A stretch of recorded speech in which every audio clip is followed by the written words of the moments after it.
Right, thank you for joining us again. I am here with Roup from RoupCycle. Thanks for having me back. No problem, it's your show. Yeah. So, you disappeared on us a little bit in April, didn't you? So let's just get straight to it. What happened in April to you that we didn't see you and the content kind of died down a little bit? Yeah, so April was a mix between work. We've had a lot going on with work. A little bit of firefighting. I've had some personal things. I went away for 10 days to Gran Canaria. That sounds like good personal things. So that was good. It was like nice to get away, have a little look at things. And yeah, the filming we've been doing, like, since when we have first been starting making the videos, it got a bit overwhelming. We're posting on Instagram, Facebook. Make sure you're getting it on this Facebook. Is it on your, on the company Facebook? Then post to LinkedIn and make a comment on LinkedIn, and then YouTube. I think it all just got too much. So that's why we've had this chat now about the work stuff. Keep work, and more of the conversations aimed at the customers that we want. We get work from LinkedIn. So yeah, put our focus on that, giving it to you guys to manage the LinkedIn and the YouTube, and just leave the Facebook and Instagram for the little funny things. The light-hearted stuff. Yeah, the light-hearted stuff. I was saying, people are not really too interested about, like going on a job with you and seeing how heavy this load was and, how much you charged and what you would charge.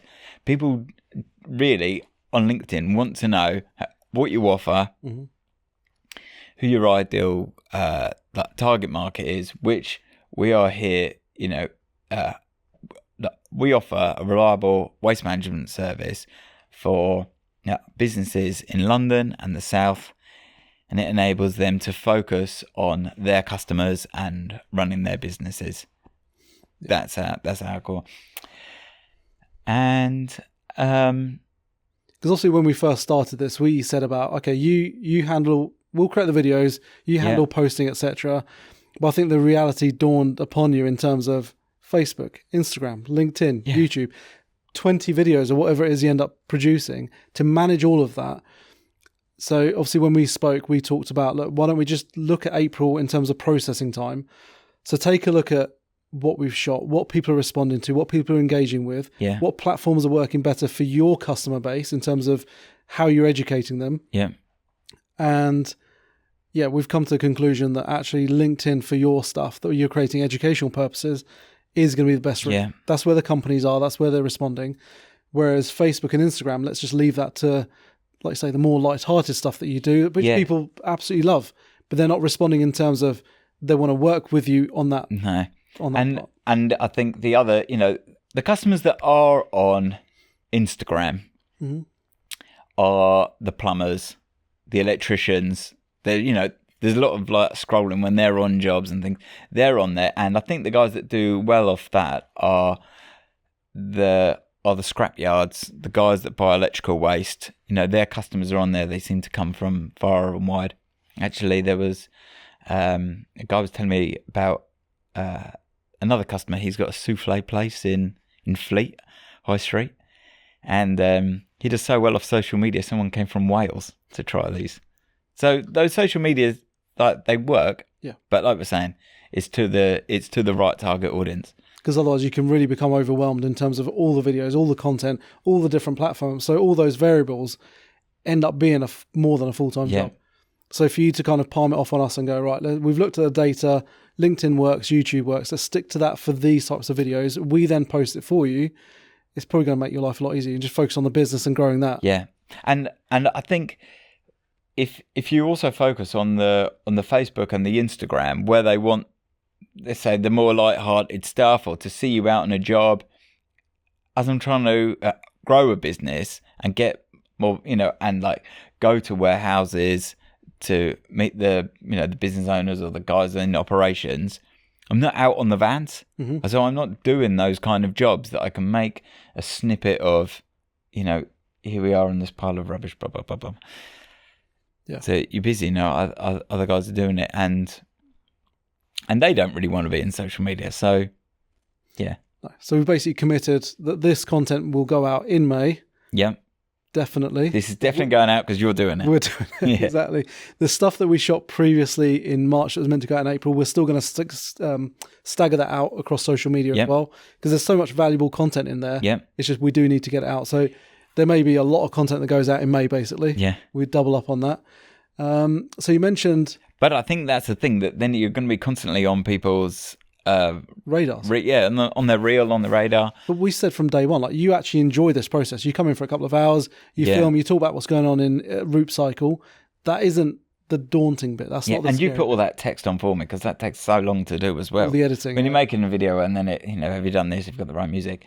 But I think for this, for an hour of your time, you can come for a month worth of content. Yeah, and then you've got it all down. And going back to what we had said months ago about newsletters and things, I think this is easier. We can chat, and I can almost explain to the customers why we're doing new things or why we're not doing new things.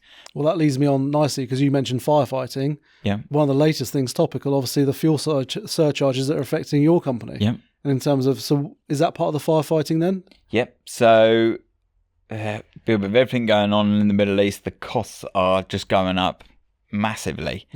So big thing, like the numbers sound small, but it's a big thing that our wheelie bin customers, they've got a fuel surcharge on the wheelie bins now, and I've had another email today to say they've gone up again. And it went up again 2 weeks ago? So it's just constantly going up. So the fuel costs, and I think, a lady in the office that does the invoicing, she says, but why is it going up? If one bin is next to the other bin, why are we paying, why is the customer paying twice? But it's not just about that vehicle going to your premises. That waste then goes to the waste transfer station. It's processed. A lot of those machines, the shredders, the pickers, that takes fuel. And then that, whether it's like shredded material, is going to the incinerator, or it's material that's being moved onto a recycler, the cardboard, the plastic, or whatever that might be, that's another fuel service charge. So it goes down the line. It's not just collecting that one bin lorry turning up at your premises. It's what goes on down the line. So I don't know where the end of this fuel charge is going. Our vans are costing us another £25-35 a fill up to go around. We are swallowing a lot more of those costs. I think as a smaller operator, it's hard to tell your customer about these charges, but so you're absorbing the cost. So there are a lot of costs that we are absorbing. It gets to a point where can we not do that? We've also to keep our costs down, although especially with our clinical waste, the prices, the incineration costs have gone up. What we've started to do since March is work with more of our like within the verified partnership. So we're saying that you've got more collections in that area, more than we do. You guys go pick it up. The customers are still getting the great service, and it's like a better for the carbon footprint. It's easier to keep the cost down because the vehicle is already in the area. And likewise, they're giving us the work and saying, rather than us coming out further afield, you guys go and collect it. So this is your vetted partner network that we've spoken about before. Yep. So these are all people who you trust with your customers and your clients? We trust with the customers. Yep. The customers, they trust them. You still have that one contact. You call us. The invoice is from us if you want to add another service. And a few people have like various services, and we use our own vehicles or the partners, especially if there's some services we don't offer. Some of our construction companies, they want skip hire rather than a wait and load van service. And similar thing, we've got the network of skips and we can put them out. So yeah, this, as I say, we cover the south. So, but that's also not you just palming off work for the sake of it. That's you looking at the entire infrastructure going, how do we keep costs down for clients rather than keep going, okay, well, we can do that drive to do the collection. Yeah. But with fuel costs, we're having to charge a lot more money for that. Yeah. So it's just running a business more efficiently anyway. Yeah. Running. And I think also where it comes to is our customers' costs are going up as well. Yep. So they're on a pinch. A lot of them, especially the trades, are saying that they're not even holding their prices for a week. Just because they gave you a quote a month ago doesn't mean it's been the same. Everything is going up. I've even found, actually, more and more, especially with the air conditioning companies, where we were picking up the old air conditioners. Now we're finding they want the rebates on the scrap material, where maybe they're a little bit more quiet or want that a little bit more. They're stripping down and we're buying the copper and the brass. So either way, it's good. Yeah. And that's what we were doing. So, but yeah, I found that our scrap sales have gone up. Maybe because people want more money. It's an easy way that they can make more money and get it rebated. Next step really is to look at larger manufacturing companies, warehouses, and say, we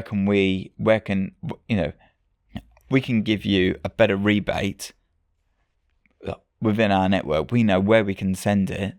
We'll give you a rebate, and also we could find you the outlet and then take a percentage of that. So we're definitely going to always give you the best price. So does that come under your consulting services then? So that comes under the consulting, where we go to you and we will tell you how we feel you could save money or make money or improve your efficiency. I was talking to a fulfillment company. They have large warehouses and there's, I don't want to say the word argument over it, but they're seeing, is it better for them to put their cardboard into the large cardboard bins or get a baler, which, you just keep filling it. You press the button, it bales. These big bales come out and you can sell that. You can sell that commodity on. So this isn't about you making more money for RoupCycle in terms of getting more business. This is more you consulting with an unbiased point of view. Yeah.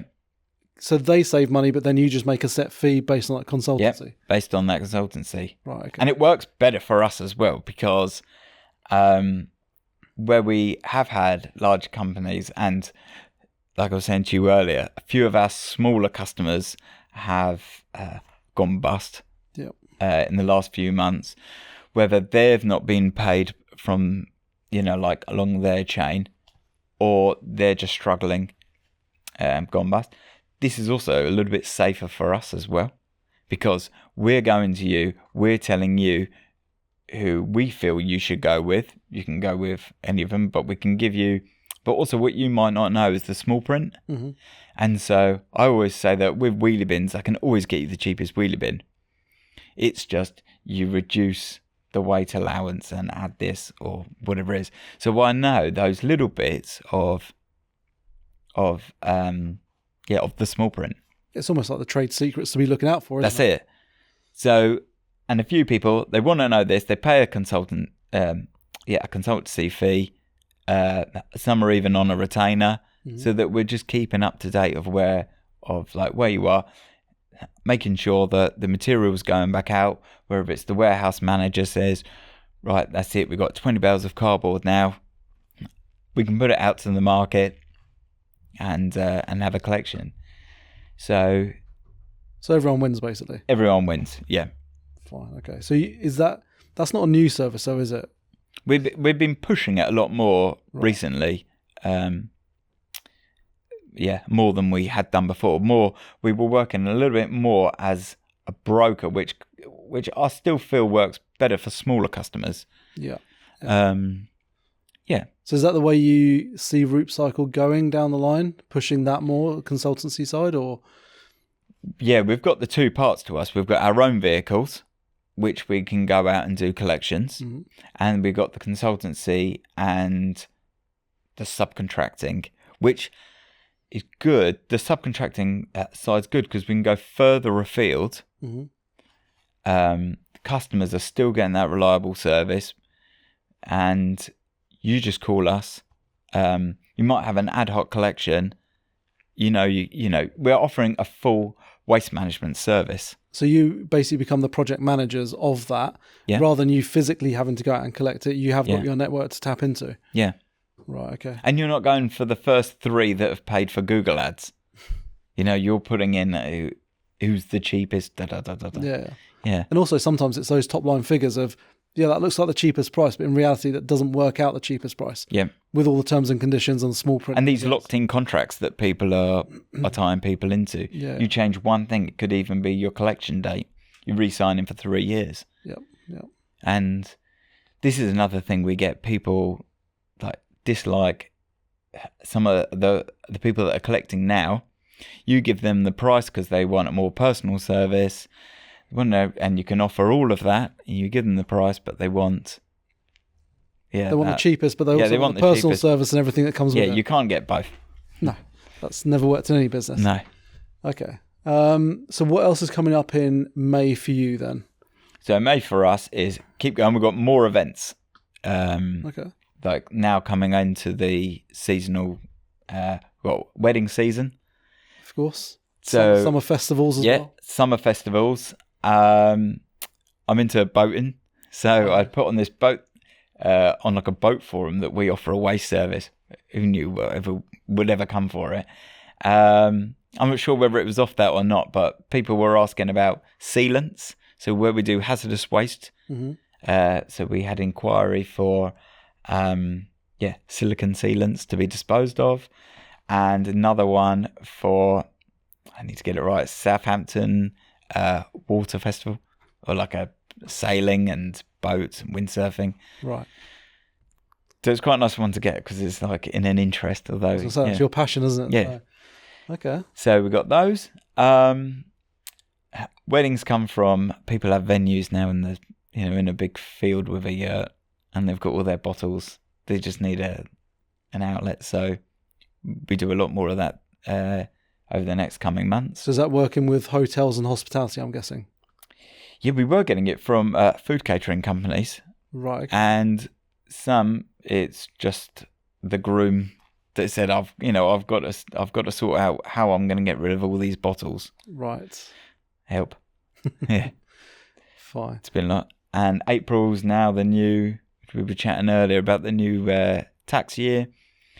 I think where people were putting hold on projects or getting rid of things, now they want to do it. We've got for shredding as well. Mm-hmm. People can get rid of the files from, because everything moves on in a year where you've had to keep 7 it. years ago. Yeah. Yep, more shredding. And metal prices are on the up. So that's one thing that's come. So people are getting paid better. And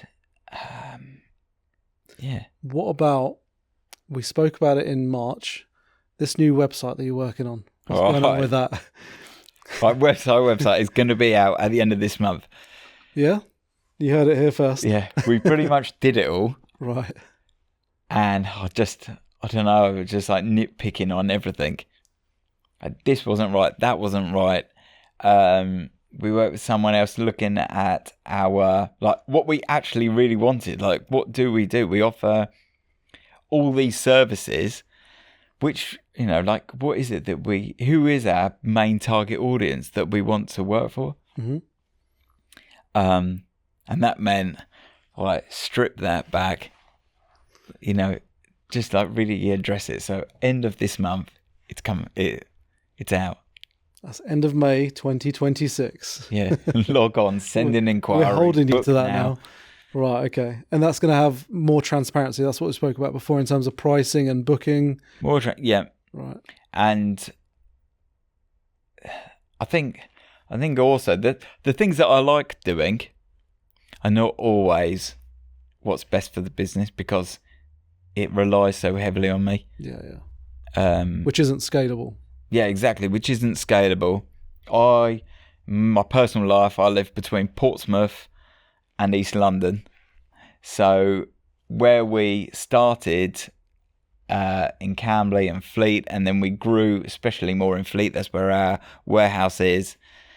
From living between the two, it was actually a good way of spreading our services between the two areas. So that's the only issue. In order for me to promote some things like the weigh and pay with our scrap metal, or you bring your scrap metal to our warehouse, I'm not always there. And it's not just a training thing. You make an error on buying something and it can cost you a lot of money. Yeah. I think that's another thing that we had changed in March, was we used to offer a drop-in shredding service, and we now don't offer it anymore. We stopped it. So... And why is that? It was a case between where we were getting rid of our paper, they got bought out by a larger company. Right. They shut that warehouse down. In order for us to sell on the commodity, the paper commodity, we had to go further afield. So now we started working with a lot more third-party shredders, and it's worked out perfectly. Again, we're shredding from Portsmouth, so we can do a collection, we can drop off, and we can have that shredded. By the end of the day, we can go to East London. We can have it shredded by the end of the day. It was more efficient for us. We didn't have to staff our warehouse. The running costs has been cheaper. It's more secure, and so yeah, we stopped doing it. The ones that were unhappy were the members of the public with the £2.40 bag of their home personal shredding. But turn it with the Sainsbury's bag, go and shred that for me. Yeah. Yeah. And we had some abusive bits, like we're really letting them down. But we're still offering, because our vans are out and about all the time. It's just as easy for us to go and pick it up, and we actually reduced the fee of the collection, and has been greatly received. And especially for our business customers, they didn't always have time to even come to us anyway. Now we're going to you. We're picking up our clinical waste, or other shredding. We can just pop by and pick up your 2 bags, 10 bags, boxes. So there should be nothing to complain about then. No. You've reduced the cost, and you're going to their home to pick it up as well. It's better for us. It's better for them. You don't have to pop out. And where we had first started doing, and we were offering a 5-day-a-week service, we reduced it down to 1 to condense it, to get it busier. It was just, for us as a business, it just wasn't working. So we changed it, and I still stand by it. But that's a good decision we made. We've spoken about it before in terms of businesses have to adapt. So you're very good at sort of looking at what's working and going, right, we'll carry on doing that, we'll expand it. This isn't working, let's scrap it. A bit like the social media stuff. Yeah. The videos you've realised actually you uploading to multiple platforms is not scalable. It's a bottleneck as well. Yeah. Whereas actually palming it off onto us as an agency works better for you. It means you can focus on running the business. Yeah. But you've done that all the way along. Even the website, I know you're nitpicking as well, but you'll get there and it will be great. But I really want to focus on the customers that we really want, hence making the videos for LinkedIn and YouTube. We can just address them. We can then focus our time rather than, unfortunately for them, the domestic, for the drop-in shredding, but it gives us resources on the road to offer that more reactive service that our commercial and our trade customers want. We're saying that we can be with you within 24, 48 hours, but all the time we're staffing something else. We can't. It's a vehicle off the road that's taking the material somewhere else. And we're offering a larger area, we said before. Some of our one-man bands over they're growing and they're taking on staff, but so's their geographical area. Yeah. So now we're collecting all over. So we're keeping our promise to what we're saying we're delivering. Yeah, but like most businesses, you're told to focus in on an area that works for you, so you can actually just nail that. So for you, if it's commercial, it means how do we cut costs elsewhere so we're absorbing more to make sure the commercial customers are happy, and you can treat them with sort of the respect and efficiency that they need as well. Yeah. Because otherwise you end up diluting yourself too much. Again, back to social media, you try and do too much yourself. Yeah. You spread yourself too thin, you end up not making anything happy. Yeah. Whereas at least with this, you hone in and go, right, commercial customers, we need to educate them with videos like this. We need to be on LinkedIn. That's where they are. And just nail that one niche. Yeah. So, And it's a bit like the website. We were offering this, and this. yeah. You know, when we broke it down, we want the trades, we want the businesses, whether that be an office, a warehouse, manufacturing, and so like, you know, streamline, just focus. So does that mean at some point, you might not want to answer this, but would you want to be dropping the domestic clients, or is it more a case of you want to focus on commercial? Any domestics that come in, you're happy to cater for, but you're not going to push it. Is that what you're looking at? Interestingly, I had heard the other day about a business that was so focused on B2C, and their customer was B2B. Then they were going B2C for other ways, because the good thing with the domestic is often they pay quicker. They're not on a 30-day payment. Mm-hmm.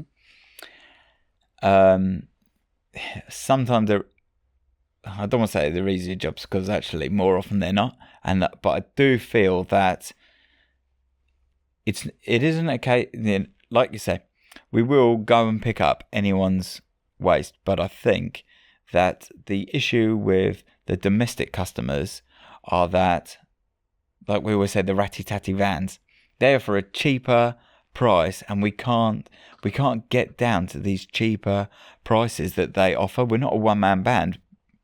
You've got overheads. Yeah, we've got big overheads. So that's one thing. The other thing is, when I used to live in one area in Camberley, you were like the guy of Camberley with a van.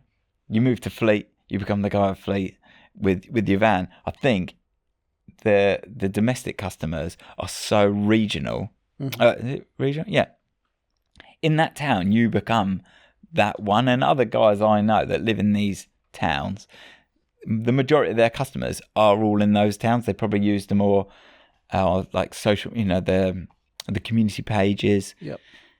They become the go-to guy. Yeah, they could become the go-to guys. And I think for like the larger, you know, in order to really grow it, if you were to go domestic, there are some bigger companies out there. Some just broker the waste and they give it to local collectors. Mm-hmm. And some of them are working for those guys as collectors. But I think they're still heavily backed up by their commercial customers. Yeah. And I just think focus on what we're good at, and that is delivering a responsive service and a reliable service for our businesses. And also, we want the businesses use us for like 2 to 3 services. The domestic just use you for one. You're just clearing it away when they need it. Bit more price sensitive. The commercial customers, we might just service their sanitary bin every month, but then they're having a clear out. Then maybe they're trying something new. The wheelie bin comes up for contract. They're having a clear out. Everyone's got a new desk. You know, they're using you again for something else, and they're shredding. Yeah, it's that regular work, whereas domestic might be a one-off, and they just think, I just want the cheapest price. I just need that waste gone. They may use you again 2 years later when more waste comes up, but it's a case of they just want the cheapest price for that to disappear. Yeah. And it's very hard for a company to compete with that when you have got overheads, when you've got staff, when you've got proper vans. Yeah. And you are very professional in terms of it's all sign written, everyone's uniformed. Yeah. You're never going to compete on the domestic market. The other thing with the commercial customers and why we do well is because it's about compliance. So the commercial and the trade and the businesses, it's important to them. A lot of them might be ISO accredited. They need waste transfer notes, hazardous waste consignment notes, VAT invoicing. You know, they want, and like quite rightly so, they need to know where their waste is going, how it's been handled, has it been handled correctly. Whereas a domestic client with Bob turning up in a vest in a ratty-tatty van is not going to even know to ask for a waste transfer. No. And I think, with this like waste carriers license, people are saying, oh, are you hardly ever do domestic customers ever ask us for our waste carriers license number. Even we've got the scrap metal license because we've got the scrap yard license. Mm-hmm. How many people on Facebook are out collecting scrap?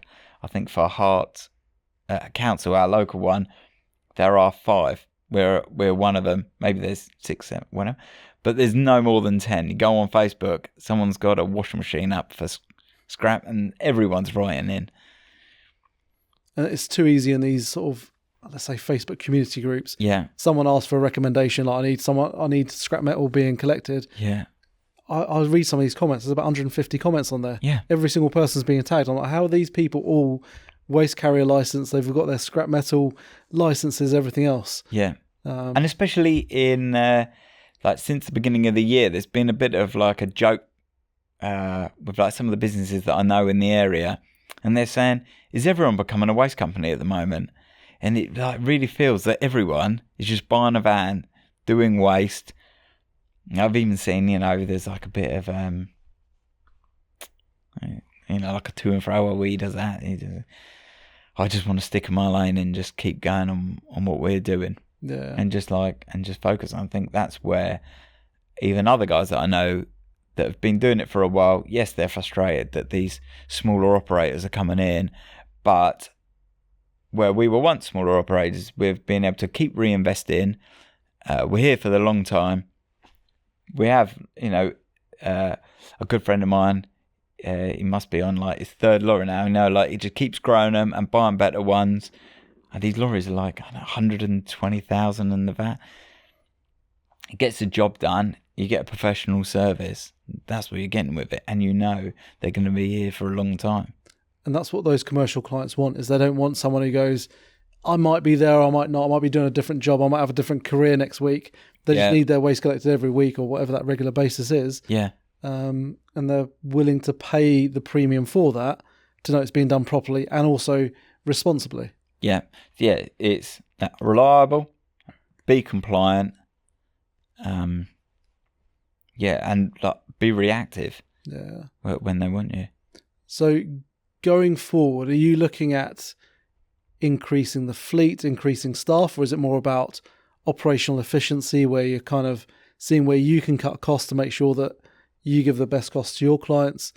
What are you kind of looking at in the next 3 to 6 months? Next 3 to 6 months, I'm looking at how can we help you. How can we help you to get the right service that you need? How can we help save you money, whether that be for our consultancy or look at like how you run your warehouse? Like I was saying about, like, do you need a boiler in place? Do you need to separate your waste? And talking back about separating waste, where at the in the last year, beginning of this, you got the simpler recycling. That was for larger businesses with 10 or more staff. Simpler recycling is now coming for small businesses. So even someone like yourself will have to separate their waste between the general waste, recyclables, food waste. You need to get a caddy. Obviously, you have the sanitary bins and and I believe electrical waste. Electrical waste has already started in Wales. So these will be another thing that businesses, like, I'm here to hold your hand. I'll tell you all about it. To like how it can be implemented into your business. Because obviously a normal business is not looking at the latest news and latest trends on waste management. That's not their job. Yeah. It's for you to come and say, like, in 3 months, this is coming into action. This is what I recommend you do. This is what you should implement. Yeah. So why wouldn't they tap up your services? And you're going to go, well, how do I get another bin? Where am I going to put a bin? How am I going to... Yeah, and that's what you're there for, to make sure it gets done. They're compliant as well. Yeah. Brilliant. Okay. Anything else to round off for the month of April that we missed? Anything else exciting? No, but what I'm excited is that the sun's finally coming out, and at least we're working. You've just jinxed it, haven't you? No. I just love being outside. Yeah. Everyone's happier as well. The businesses are happier that you're going out to see. At least you're going home, it's still sunny. Yep. That's like a main takeaway. And I think that people are happier. I really feel that although the costs have gone up, and like whether it be the sunshine coming out or what, people really they really want better with their businesses. They want to do business. They want to make some money. After all, that's why we're here. Yeah. Yeah. I think that's it. Brilliant. So we're going to see you again next month for the next update and see how that website's shaping along. Yeah. The website's going to be finished. We're going to bombard this at LinkedIn. Yeah, over the next month, you're going to see loads and loads more content on LinkedIn. And I just think, what do people want to know from us? So please, get in contact of, either how we can help you with your business and your business waste, or what you want to hear about. Because over the year, like I'm saying, we've got the simpler recycling coming in, so I need to get a bit more educated on it as well, and then I'm going to relay it so that the people can know. No, that's brilliant. Like Roup says as well, if you've got any questions, anything you want him to cover, anything important or pressing within your business, or even domestic clients as well, just either DM or drop a comment as well. You'll make sure you reply to those. Mm-hmm. But otherwise, we're going to see you next month with a shiny new website. We can talk all about it then. Yeah. And until then, we're going to be bombarding social media with all the content from last month and now as well. Yeah, perfect. Right. Thank you very much for having me. Thank you. And we'll see you next time. Thanks. Well, mate. Cheers. Awesome.